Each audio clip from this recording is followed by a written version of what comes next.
Welcome back to the Crypto's Key conversation. Man, I don't know where you guys are from, but out here in Cali, it's about 107 today, and my AC unit literally took a dump on me today. So my boys and I have been in here sweating bullets, trying to stay cool. We got like 8 different fans. We got a couple ceiling fans and a couple standalone fans rolling, and luckily they finally got the AC. I guess the motor went out, so luckily we got that rolling. But I'm still in here sweating. But I wanted to make another video because there's some great content that has recently come out. And shout out to DAI and the gentleman interviewing with him earlier, trying to put out the facts and kind of squash a lot of the nonsense and the noise that's been out there. Obviously, they're trying to shift that narrative against the ruling that Ripple got and the XRP community got in regards to their victory of XRP being declared not a security. So shout out them, man. And we're going to continue on some more stuff here. DAI put this up. It says all these legal analysts trying to throw shade on the Ripple ruling were nowhere to be found when Bill Hemmon gave his speech. None of their analysis applies to Bitcoin or Ethereum ever. So this is something we've been talking about on this channel as well. It's just crazy how like they put like a blind eye, like it's like they put on their blindfolds and they act as if like all of the stuff behind Bitcoin. We'll just talk mainly about Ethereum. It's like it's not there. All the things that we found from hashtag ETHgate and why isn't anyone investigating the ICO and all those transactions? Who are the disguised whales and all the connections that's a part of it, man? It's crazy how we literally connected the dots almost formulating the entire picture, but these so-called legal analysts and these legal minds outside of our XRP community aren't even touching it. When is this when is there going to be an investigation, if there ever is going to be an investigation into especially the whole Ethereum thing? Not to say that I want Ethereum to crash or anything. I hodl Ethereum. I have a lot of high hopes for it, but it's like you're quick to throw shade at Ripple and XRP. But what about leveling the playing field and actually going after people that are actually there was wrongdoing and it's been evident? So coming over here, Jimmy Valley had put this up. He says, there are a series of documents and agreements that constitute the investment contract for Ethereum. 1, Ether product purchase agreement. 2, terms and conditions of Ether Genesis Cell. 3, intended use of revenue. 4, Ethereum development plan. 5, white paper. And 6, yellow paper. And he has a couple different things highlighted here.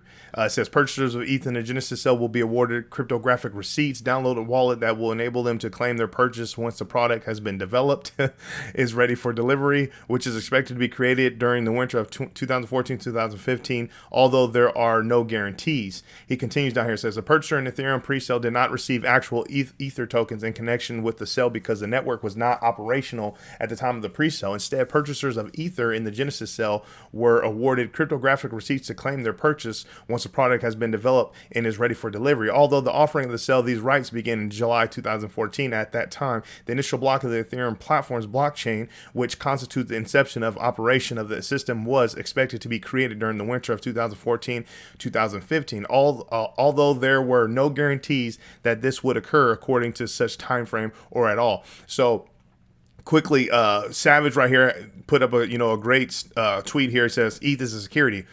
And Jimmy hits it on the head right here. Says, actually, no, ETH as a digital token is not in itself a contract, transaction, or scheme that embodies the higher requirements of an investment contract. So I think he's referencing Judge Torres's judgment on the status of XRP. He says, but the sales of the rights to receive Ether token, the pre-sale Genesis sale, was 100% of the securities offering. So just like how I guess you kind of in a sense how the judge split the baby in the Ripple or the SC versus Ripple case, and there was a violation on Ripple's side on behalf of the institutional sales in the past, right? I'm thinking that's kind of where he's kind of leaning towards it being a securities offering there. But there's a lot more shady stuff and dirt, obviously, in the hashtag ETHgate that we've already uncovered and we already know, right? DAI hits it on the head here. Says there's no world where the SEC maintains any credibility without addressing this elephant in the room. Seriously, I mean, are they really? Is there going to have to be some sort of new administration, some sort of new chairman to even dive down there? Go down that path and that rabbit hole? Who knows? There may be too many people that are, the powers that be that won't let that happen. So will we ever know? It's fascinating to me, with respect to people that's been hurt by, the shadiness, especially the XRP community, but it's fascinating stuff to me because it's like, will we ever know? It's like, wow. And I always talk about, like, whoever creates the whole hashtag ETHgate, and the SEC versus Ripple, all the shady stuff, the XRP community, the XRP army, just like all the stuff that's been happening the past 2.5 years. Like, someone creates a solid documentary, like I am intrigued by that, and I hope somebody does, man, and I hope it's legit. And then we'll see, like, our fellow brothers and sisters in the XRP community, shouted out on there and featured on there. That'll be sick, man. Shout out DAI, man. Jimmy Valley had put this as, but Jimmy, Ripple was using the proceeds for marketing and new use cases. What was Ethereum using the proceeds for? Fortunately, the issuer Ethereum Switzerland GmbH ETH Swiss provided the handy dandy document with the pre-sale titled intended use of revenue, and it says right here. So Ethereum intended use of revenue.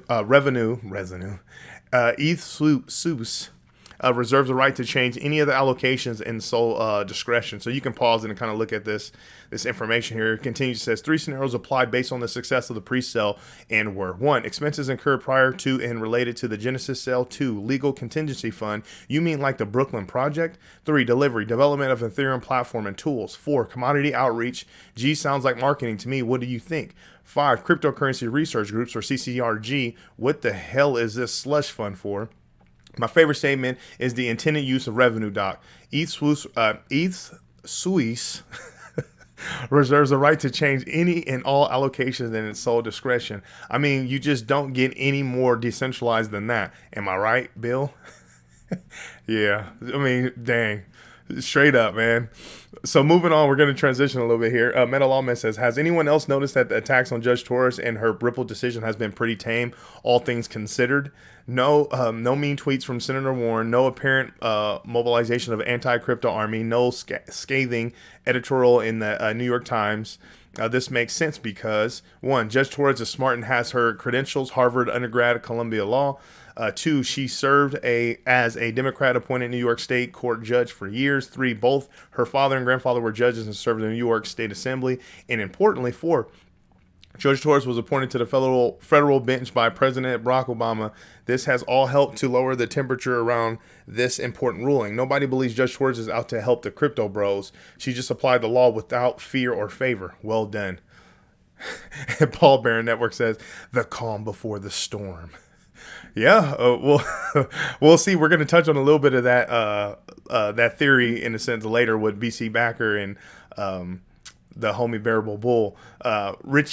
Representative Richie Torres says, Judge Annalisa Torres' decision in the Ripple case establishes what I call the Torres Doctrine, rejecting SEC Gov Chair Kerry Gensler's indiscriminate assault on crypto. Digital assets aren't securities in themselves, but can be part of investment contracts, which are securities. So he's responding to Decrypt's Congress. Torres tells SEC Chairman to end crypto crusade after Ripple ruling.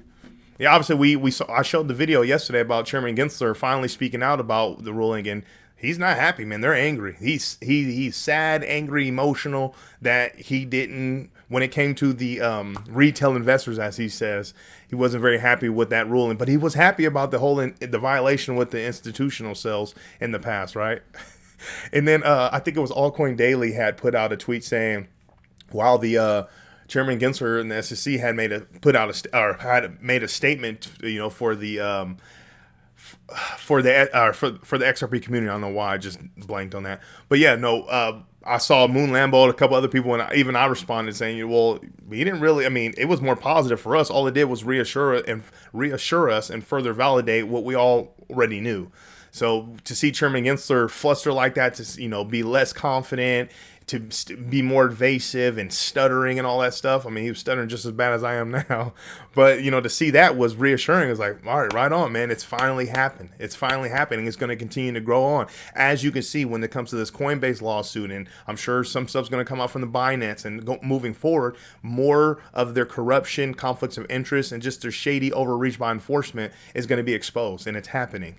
Shout out to the XRP Army. This from Bill Morgan. It says, he's responding to crypto law, says the XRP ruling, the facts. So we covered John Deaton's interview earlier, and it says, one thing that stuck out to me listening to Lewis discussing the embodiment theory is that the SEC theory, the epitome of its overreach, is now dead, as is the notion that tokens more from securities to not securities. says they never will be inherently a security, although like any asset, it can be offered or sold as a security. So shout out Bill Morgan. He has a couple more tweets that he had that were solid today, but I just wanted to cover that one. JD and Crypto Law respond to CoinDesk here. It says, with last week's court ruling, we are now in this weird world where crypto assets are unregistered securities sometimes. So JD and Crypto Law says, how many times will people get this wrong? Read the opinion. Judge Torres said very clearly that the XRP token itself is never a security. It's an investment contract. Or it isn't an investment contract ever.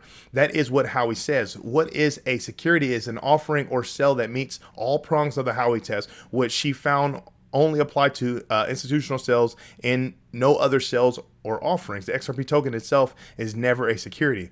And we covered that in our video yesterday as well. So shout out Crypto Law US. I was going to play this video, but this actor here, McKenzie here, quotes, my biggest concern is regular people who lost a lot of money. The crypto market closely resemble a Ponzi scheme. And he had said something along the lines of it being like an MLM. And they were saying like 99% of people lose, 1% benefits, meaning the exchange owners, the MLMs, the VC firms, and other people that issue the coins, which there's a lot of truth to that, right? And I kind of feel like there's just like any other job, right? There's always dirt bags. There's always good employees, bad employees, whatever, right? Just like any other industry, any other market, it comes with its dirtbags, like every other industry and every other market, right?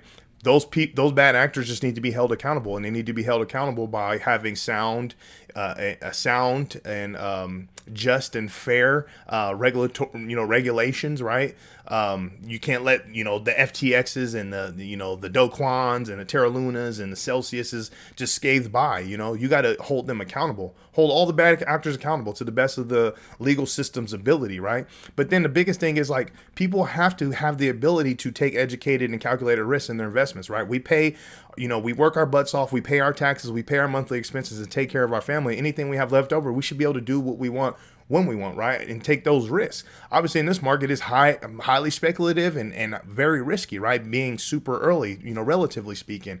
But, with sound regulation and policy and most importantly, proper education, people can make better decisions. For instance, being a part of like the XRP community and being a part, investing in XRP. Obviously, we just went under 2.5+ year lawsuit. So obviously people can, have other things to say there, but look, we were right all along. I'm saying? The facts were the facts. And now XRP isn't a security. That is, an educated and calculated risk, in my opinion.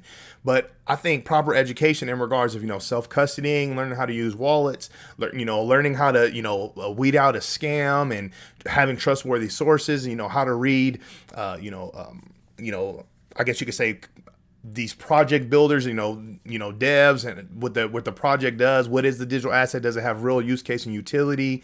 Is there great history from the owners and the builders? Like all that stuff. I'm talking about proper education in this space can lead to people being very prosperous in their life. And I think this space really does offer everyday people like myself. I'm a nobody, man. I'm almost at the bottom of the bottom in regards of growing up in the United States in California. So, having the ability to invest a little bit of money in this space and change the financial future for my family, my boys, and moving forward is like, it's very important, right? So it offers not just the downside. He's right about that. There are, I would say 99% of people pretty much do get wrecked, right? And relatively speaking, and it's not all the time, but then again, there's a lot of people that have a lot of success, right? And I'm not talking about those fly by night meme coins or anything. I'm saying really making sound decisions in regards of, allocating their portfolio in a very diverse way and, getting into different sectors within the crypto space. And, they change the financial course of their life, which is massive, right? And it's not even just that. It's like just education and growth. I mean, just look at the use case and utility in legit projects, right? It's changing the way the world operates to benefit and innovate the world. That's huge, right? Proper education is huge. But, I kind of felt kind of in between on this statement. But, I don't think it's a big Ponzi scheme, but I do think there's a lot of dirtbags out there. Moving on. We all know about this, but I just want to put it up there. So this is from Anthony Welfare. Says, Ripple says U.S. banks will want to use XRP cryptocurrency after partial SEC SEC win. So it says, asks whether the ruling meant the American banks would return to Ripple to use its ODL product. Alderati said, I think the answer to that is yes. So just like Rosie Rio says, man, the train has already left the station, man. It's showtime. There's no more shackles. The wait is over in regards of being able to be set free, right? Obviously, we're still going to wait to, price appreciation, further adoption, further growth and development on the XRP ledger. Real companies still going out, building partnerships and doing their thing. More corridors being opened. I mean, there's so much that can happen, man. It's crazy. And Brad Garlinghouse, remember I talked about it, I think it was yesterday. Brad Garlinghouse talked about getting in more verticals. It's not just about cross-border remittances and settlement and liquidity, right? It's getting into other verticals and other, whether that's, he said through organic growth within the company, or if it's by acquisition. And we all know they have a war chest of cash and deployable, we'll say, assets and revenue that they can utilize to do so. They're already doing it, right? I think it was, the Medico stuff, they got that. And I think they just got into just covered it earlier, the Futureverse? I can't remember. I may be missing that word, but something along the metaverse type stuff, right? Now this is huge. I'm a big bearablebull and BC Backer fan. And he says, I just finished my interview with BC Backer. Holy schneid. I've never gotten so many chills about XRP before. Video will be posted at 8 a.m. EST, and you don't want to miss it. It's the bearable bull here. I can't wait to see this, man. And I guess here, you don't really see anything unless BC Backer's on there. But I wanted to throw this up here because BC Backer, I've watched his stuff today too. He says, amazing closes for the stock market today. The S&P cleared the 0.786 retracement and the Dow Jones cleared the 702 retracement. So they're talking about the Fibonacci levels here, which is huge. He was really excited about it. It says the NASDAQ cleared the 0.786 retrace last week. So he put the screenshots up here, man. There's a lot of optimism and positivity, man. It's showtime. I wanted to look at this too. Look at XRP. This is live coin watch right here, sitting at 78 cents, man. Hey, I love to see it. But that's what I have for you. Make sure you come to the Crypto is Key Conversation YouTube channel. Subscribe. Follow us on Twitter at Crypto is Key 1. I really appreciate your support out there. With all that being said, stay strong out there. Be safe.